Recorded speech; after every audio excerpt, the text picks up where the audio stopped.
Video बनाने का, जिस श्रीवास्तव जी या जिसके वीडियो में जगह हो, स्पेस हो, बना सकता है। ओम ब्रह्मानंदम परम सुखदम केवलम ज्ञानमूर्तिम द्वन्द्वातीतं गगनसदृशं तत्त्वमस्यादिलक्ष्यम् एकं नित्यं विमलं अचलं सर्वधी साक्षिभूतं भावातीतं त्रिगुणरहितं सद्गुरुं तं नमामि। परम पूज्य गुरुदेव की असीम अनुकंपा से हम लोग आज दिनांक 27 सितंबर को ऋषिकेश में गीता प्रेस के घाट पर बैठ करके ध्यान किए हैं और ध्यान के पश्चात के प्रवचन में मैं आपसे मुखातिब हूँ। आज मैं आप लोगों को एक प्रसंग सुनाता हूँ कि साधक का हृदय कैसा होना चाहिए। एक नगर था, वहाँ का जो राजा था बहुत ही धार्मिक था और कलाकारों का बड़ा सम्मान करता था।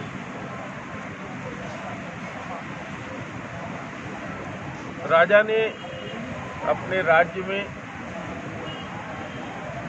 एक घोषणा कराई, ढिढोरा पिटवाया कि जो व्यक्ति सबसे अच्छा चित्रकार होगा उसको राज्य चित्रकार घोषित किया जाएगा और चित्र की प्रतियोगिता कराई जाएगी। पूरे नगर में और दूर दूर तक दूसरे भी नगरों में इस तरह की सूचना गई। बहुत से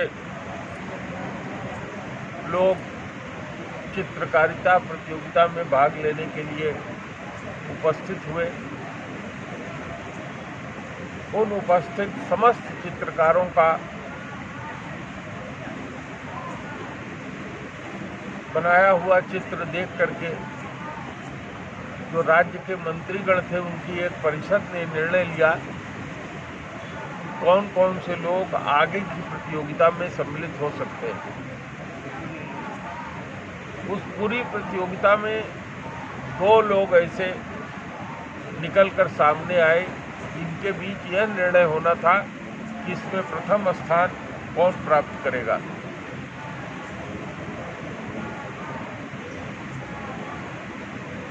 राजा ने दोनों चित्रकारों से पूछा, आपको क्या चाहिए सामान। एक चित्रकार ने अपना सामान लिखवा दिया, महाराज हमारे लिए ये सामान चाहिए और मुझे चित्र बनाने के लिए एक दीवार और हाल चाहिए, मुझे फला सामग्री चाहिए और मुझे चित्र बनाने के लिए 2 महीने का समय दिया जाए। 2 महीने का समय निर्धारित हो गया। दोनों चित्रकारों को 2 महीने का समय दे दिया गया। दूसरे चित्रकार ने कहा कि मुझे कोई सामग्री नहीं चाहिए। एक बड़े हाल में 10 बाई 12 के एक हाल में बीचों बीच एक पर्दा डाल दिया गया। उसके एक दरवाजे से, दाहिने दरवाजे से एक चित्रकार और उसके बाएं दरवाजे से दूसरा चित्रकार आते थे। दिन भर चित्र बनाते थे और शाम को निकल जाते थे। उसमें लॉक लगा दिया जाता था, कोई दूसरा व्यक्ति उसमें प्रवेश नहीं कर सकता था।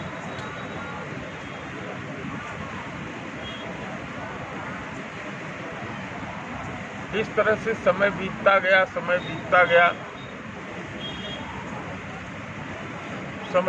गया। 2 महीने पूर्ण होने को आए।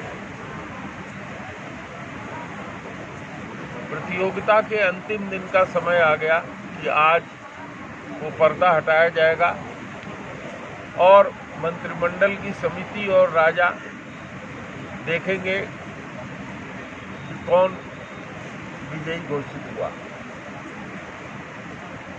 निर्धारित समय पर मंत्रीगण राजा जी के साथ आए और सबसे पहले चित्रकार के तरफ गए जहां की वो चित्र बना रहा था। उस चित्रकार ने दीवार पर अत्यधिक सुंदर उस राज्य के राजा का चित्र बना रखा, भांति भांति के तरीके से उसको सजाया था। भिन्न भिन्न तरीके के हाथ में, गले में गहने लगा के सुसज्जित किया था। बहुत ही सुंदर सिंहासन पर राजा का चित्र बनाया था। देख करके राजा सहित पूरे मंत्रिमंडल के लोग वाह वाह कह उठे। वाह, अति सुंदर, अत्यधिक सुंदर, बहुत सुंदर। जिसके पास जो शब्द था, इस तरीके से सब लोगों ने कहा, उसकी प्रशंसा किया। अब दूसरे चित्रकार के चित्र देखने की बारी आई। उसकी तरफ जाने के लिए जो बीच में पर्दा था, उस पर्दे को हटा दिया गया। पर्दे के हटते ही लोग देखते हैं कि ये क्या, ये तो राजा का जो चित्र उस तरफ बना हुआ है श्रृंगार सहित, उसी राजा का चित्र इस दीवार में 10 फीट पीछे दिखाई पड़ रहा है और उससे भी अत्यधिक सुंदर दिखाई पड़ रहा था। लोग पुनः वाह वाह का उठे। प्रतियोगिता में दूसरे चित्रकार को, जिसने 10 फुट पीछे उस चित्र को बनाया था, उसको विजयी घोषित कर दिया गया। विजयी घोषित कर देने के बाद पहले चित्रकार ने, जिसने राजा का चित्र बनाया था, उसने चैलेंज किया कि महाराज, ये निर्णय गलत हुआ है।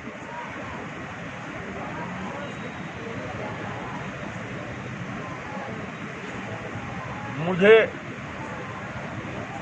इस बात पर आपत्ति है कि इनको कैसे विजयी घोषित कर दिया गया।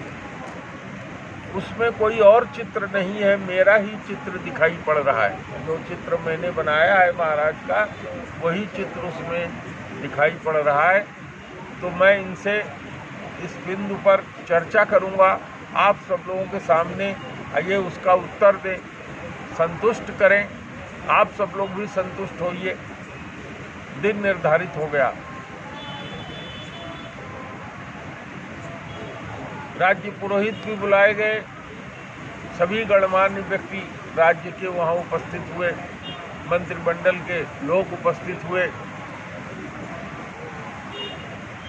पहले वाले चित्रकार ने, जिसने दीवार पर रंग और पेंट लगा करके राजा का चित्र बनाया था, वो खड़ा हुआ और उसने पूछा कि महाराज, मैं इन चित्रकार महोदय से पूछना चाहता हूँ कि ना तो इन्होंने कोई रंग लिया, न तुलिका ली, न किसी तरह का पेंट लिया, कोई चित्र भी इन्होंने नहीं उकेरा।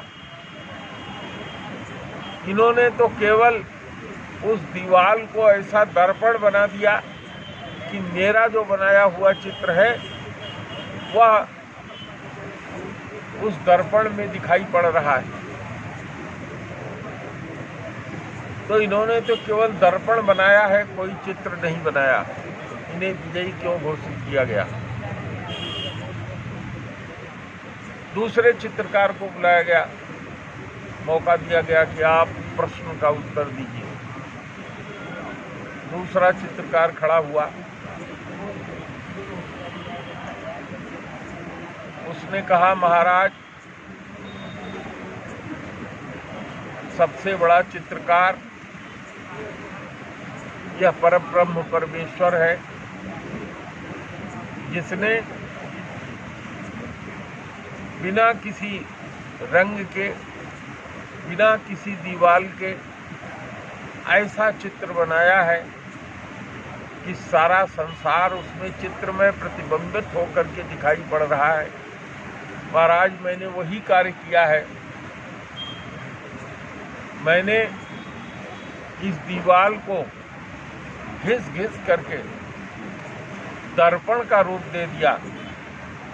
और दर्पण एक ऐसी चीज है जिसमें व्यक्ति जो कुछ भी देखेगा वही उसको दिखाई पड़ेगा।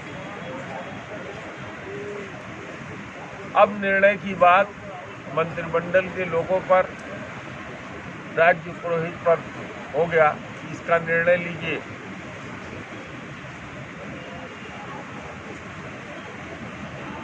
निर्णय की बारी आई।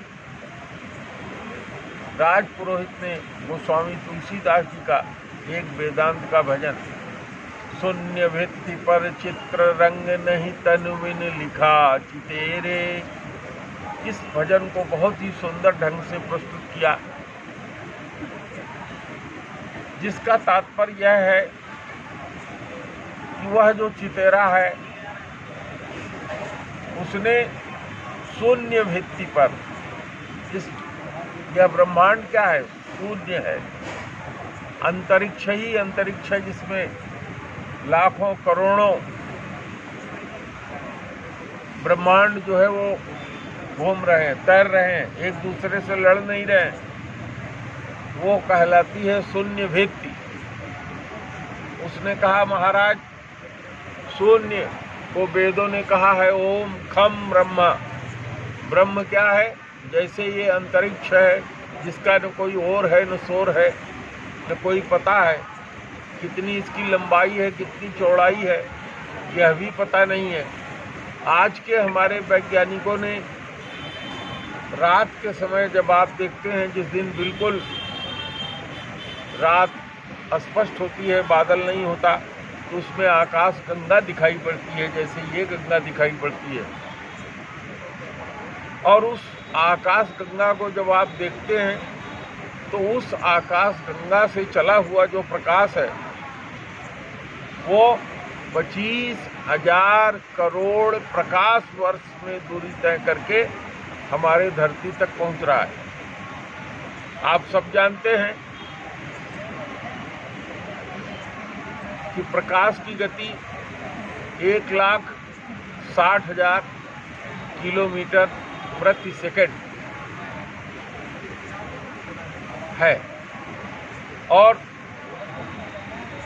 यह एक वर्ष में 1,60,000 किलोमीटर प्रति सेकंड की दर से एक वर्ष में 1 सेकंड, 60 सेकंड का 1 मिनट, 60 मिनट का 1 घंटा, 24 घंटे का 1 दिन, और घंटे निकाल लीजिए एक साल में कितने घंटे हुए, कितने सेकंड हुए।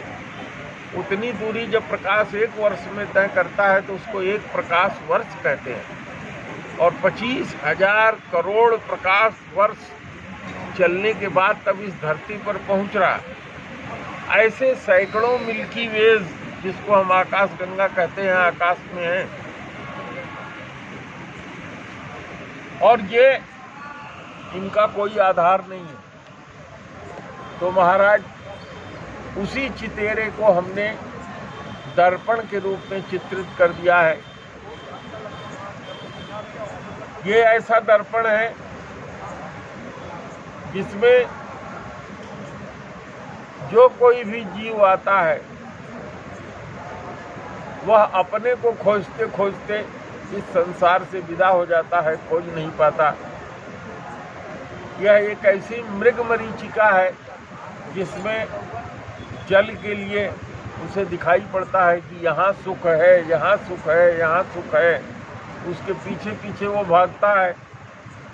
और जैसे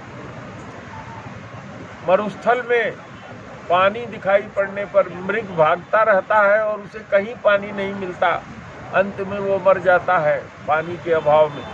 उसी तरीके से यहाँ इस धरती पर आया हुआ यह जीव इस मृग तृष्णा में अपने हृदय रूपी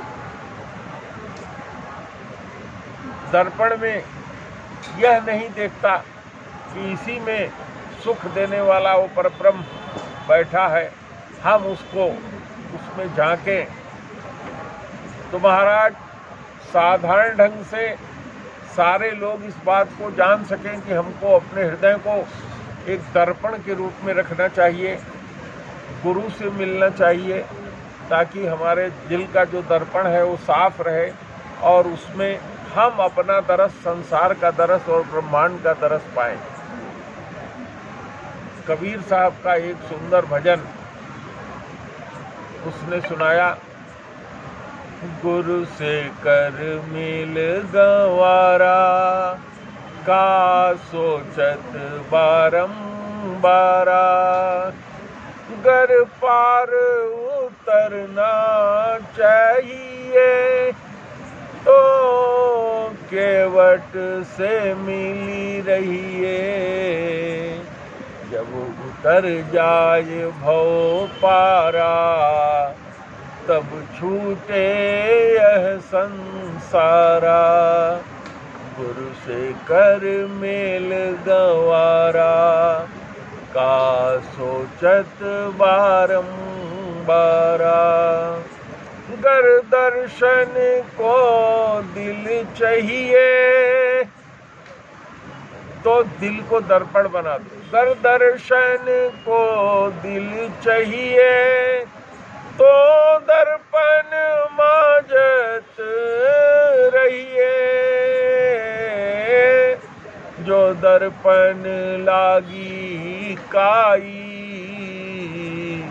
तो दर्श कहाँ से पाई, गुरु से कर मिल गवारा, का सोचत बारंबारा। इस तरीके से उसका सुंदर स्पष्टीकरण दिया गया और अंत में उसे ही विजयी घोषित किया गया। तो साधकगण, हमको आप सबको अपने हृदय को दर्पण बना लेना चाहिए। इस पे किसी भी तरह का कोई रंग नहीं चढ़ना चाहिए। यह संसार रंग से भरा हुआ है, राग का रंग। जिसको आप अत्यधिक प्रेम करते हैं वो हो गया राग, और इसी का दूसरा राग का ही दूसरा स्वरूप द्वेष होता है, जिससे आप दुश्मनी, जिसको खार कहते हैं, जिससे आप दुश्मनी करते हैं वो भी आपके दिल में हर समय बसा रहता है। और जिसको आप प्यार करते हैं, चाहे वो रुपया हो, पैसा हो, आपका बच्चा हो, आपकी पत्नी हो, आपकी प्रेमिका हो, आपका प्रेमी हो, वो भी आपके दिल में हर समय बसा रहता है। सोते जागते उठते बैठते उसी का धुन लगा रहता है। तो इस संसार से पार जाने के लिए हमको उसी चीज की आवश्यकता है, उसी राग की आवश्यकता है। लेकिन राग कैसा हो जाए? मिलहि न रघुपति बिनु अनुरागा, अकिए जोग जप जाग विरागा। जो हमने संसार की चीजों में राग बना रखा है, द्वेष बना रखा है, यही राग प्रभु से कर लो। हर एक घंटे पर उनको याद करो और कहो कि हे प्रभु, मैं आपका हूँ, केवल आप ही मेरे हैं, संसार की जितनी चीज़ें हैं सब नश्वर हैं। हे प्रभु, मैं आपको भूलूं नहीं। धीरे धीरे जैसे संसार में तुमने संसार को अपने हृदय में बसा रखा है, उसी तरह से इस संसार के बनाने वाले को, उस चितेरे को जिसने शून्य भित्ति पर यह चित्र बना रखा है, उसको अपने हृदय में बसाइए, उससे राग हो जाए। कंस ने भगवान का विरोध हर समय करता रहा, उसे खाने से लेकर के सारी चीजों में कृष्ण ही कृष्ण दिखाई पड़ता था, तो उसे भी वही मुक्ति मिली। और जिसने प्रेम से भगवान का भजन किया, उसको भी वही मुक्ति मिली। पूतना ने द्वेष के बस होकर भगवान को विष पिलाकर मारना चाहा, उसको भी भगवान ने वही मुक्ति दिया। तो राग से, द्वेष से, प्रेम से, वियोग से जिस भी तरह से हो उस भगवान को अपने हृदय में धारण करो, आपका कल्याण होगा। प्रेम से बोलो गुरुदेव भगवान की जय।